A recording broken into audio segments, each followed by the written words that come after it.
Super Mario Party Jamboree is hopefully going to be one of the most content-packed Mario Parties ever released. Already, we know we've got 21 confirmed playable characters, 7 confirmed boards, and 2 Bowsers. Wait, what? Yes, it seems Bowser is playing both sides in this trailer, appearing as both a playable character and a boss stage hazard character. How can this be? Well, the trailer gives us almost all the answers.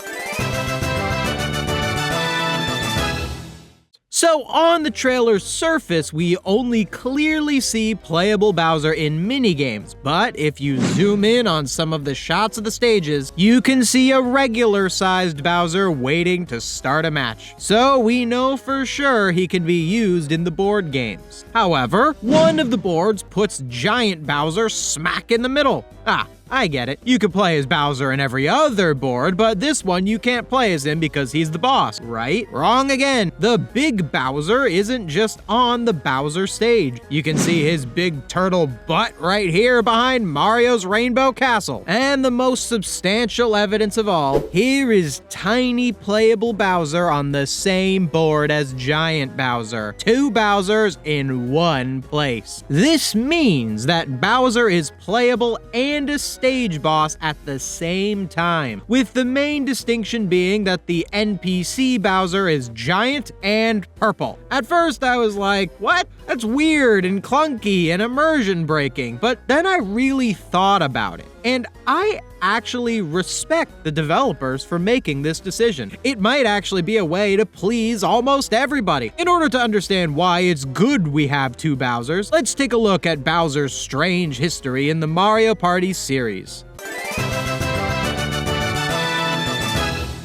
Unlike Mario Kart or Mario sports games that always include a playable Bowser, Mario Party has historically used Bowser for other roles rather than playable character. When Bowser isn't playable, he's always managing all the bad things that could happen to players throughout the game. Bowser's most prominent appearance throughout the Mario Party series is through the infamous Bowser Space. The Bowser Space is a Mario Party staple. It has appeared in every previous Mario Party except Super Mario Party, where it was replaced with Bad Luck Spaces. The reason I feel the Bowser Space succeeds as a good game mechanic is that it gives a personality to the negative thing happening to your player. It's not just, oh no, you lost 20 coins, it's Bowser showed up and took your 20 coins. It's the same outcome gameplay-wise, yet the presentation gives us a stronger emotional reaction to the punishment. Bowser, like many all-ages cartoon villains, is also funny. The humor of Bowser softens the blow of the punishment. Sure, something bad happens, but there's something about Bowser's attitude that just makes him likable. Like, yeah, take my star, you big oaf. He's the perfect balance of threatening and jovial. The scariest outcome of the Bowser Space is the 4-player Bowser minigame that throws each player into a minigame where they are tasked with surviving Bowser's sadistic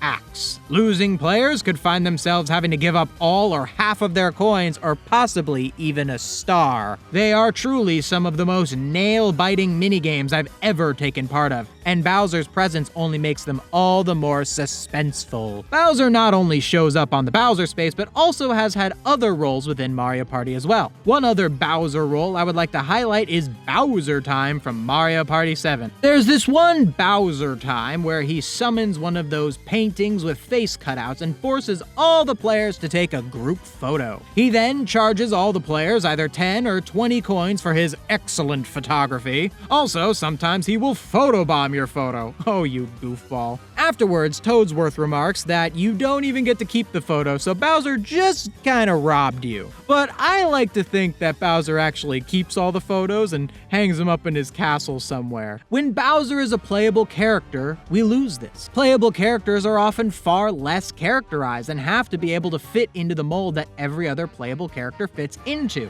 They also have no dialogue. The first time Bowser was playable was Mario Party 10. Actually, it was the second time he was playable in the series. If you know the first time he was playable, Comment below. When Bowser was added to Mario Party 10, the developers did something a little different so as to not lose his villain identity. Bowser is playable in this game using only the Wii U gamepad against 4 other players whom he chases around the board in a 4 versus 1 match that heavily favors Bowser winning. I actually think it's a pretty great mode, though a little flawed. I guess that's kind of how I feel about Mario Party 10 as a whole. Anyway, since Bowser mode in Mario Party 10 is its own mode, we still get the same kind of Bowser presence that previous Mario Party games had in the game's regular mode. You can also play as Bowser in a semi-normal capacity in Amiibo Party if you use a Bowser amiibo. While the board game element of Amiibo Party remains the same with Bowser, every minigame is now an automatic 1 versus 3 Bowser minigame from Bowser mode instead of a standard minigame. Also, Bowser doesn't get punished by Bowser spaces here. A little OP if you ask me. Then Bowser became playable just like any other character in Super Mario Party. This is where Bowser completely lost his identity. He's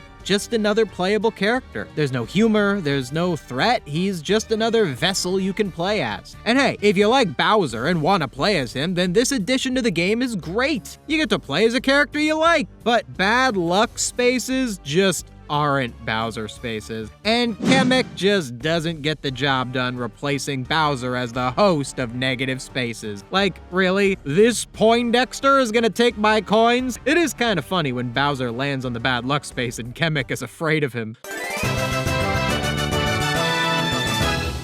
Super Mario Party Jamboree will definitely be combining the Super Mario Party playable Bowser with the threatening NPC Bowser of Mario Parties 1 through 10. Will we see anything similar to Mario Party 10's Bowser Party?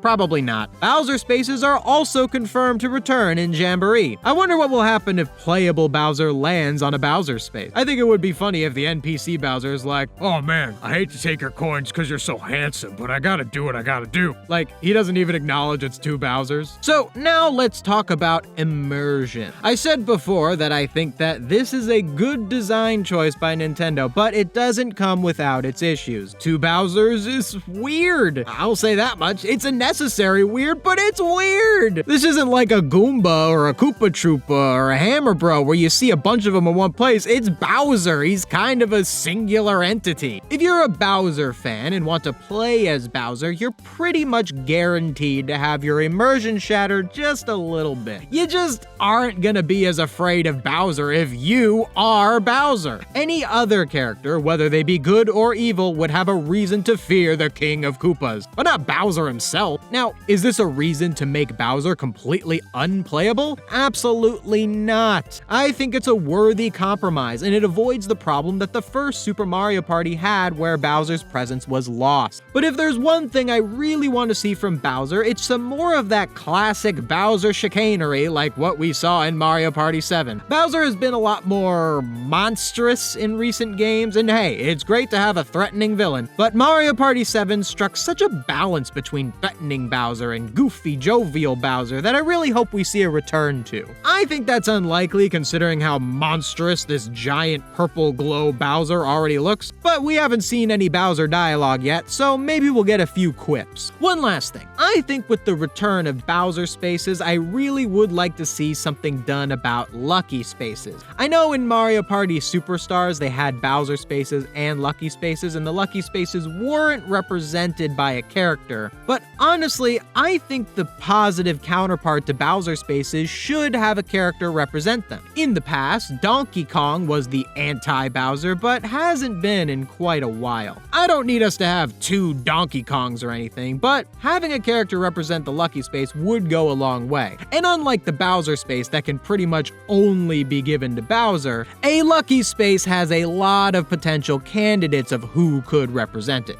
I know it's not gonna happen, but my vote is Toadsworth. Come on, he was the host in Mario Party 7, why not bring him back? And that's where we'll end this Bowser-focused video, on Toadsworth. All roads end with Toadsworth. But what do you think of Bowser's role in this game? Is playable character the right role for him or not? Let me know in the comments below. Hey, if you like this video on Mario Party Jamboree, maybe you'd like to see this video on a crazy challenge I discovered in Mario Party 7. Or if you're interested in hearing me speculate on another one of Nintendo's upcoming reveals, check out this video on Mario and Luigi Brothership. If you like what I do and want to see me do more of it, consider becoming a channel member or checking out my Patreon, link in the description. Thank you so much for watching. See you next time.